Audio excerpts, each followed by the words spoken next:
Hey, good morning, everybody. It is Monday, and that means tomorrow is Tuesday. And I know you're thinking, thank you for the brilliant insight on today's Devo, Rene. I'll treasure that all day long.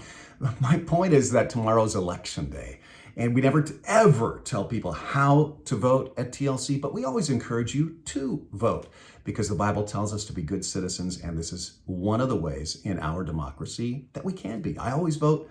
Hope you do too. Pray and vote tomorrow. Hey, listen, let's dive into Joseph's story. We've been going through that for nearly 8 weeks now. I've been loving it.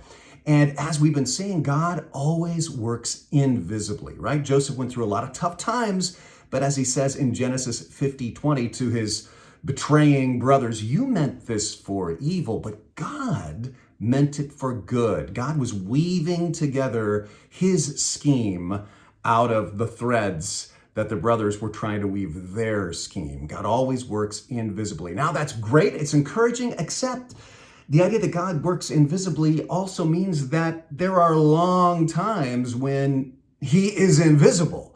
So the question is, how do you keep your hope alive when times are tough and you don't see God at work? Well, it all depends on which one of the following words defines your faith. Do you have if faith, or do you have though faith? In one of his favorite sermons of mine, Dr. Martin Luther King Jr. preached on this, and let me just quote him. He says, there is a difference between if faith and though faith. Now, the if faith says, if all goes well, if life is hopeful, prosperous, and happy, if I don't have to face the agonies and burdens of life, if I'm not ever called bad names because of taking a stand that I feel I must take, if none of those things happen, then I'll have faith in God. That's the if faith. And then there's the though faith. He goes on. Though faith says, though things go wrong, though evil is temporarily triumphant, though sickness comes and the cross looms, nevertheless, I'm going to believe anyway, and I'm going to have faith anyway. He says a lot of people bargain with God. If you just let me avoid pain, God, if you allow me to be happy in all of its dimensions, if you don't allow any suffering to come, if you don't allow frustrating moments to come, then I'll tithe, I'll go to church, I'll have faith in you.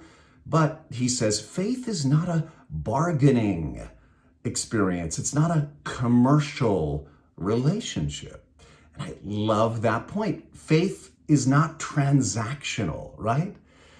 Biblical faith is simply God gives grace unconditionally, and we simply trust that in his sovereign grace, he is always at work.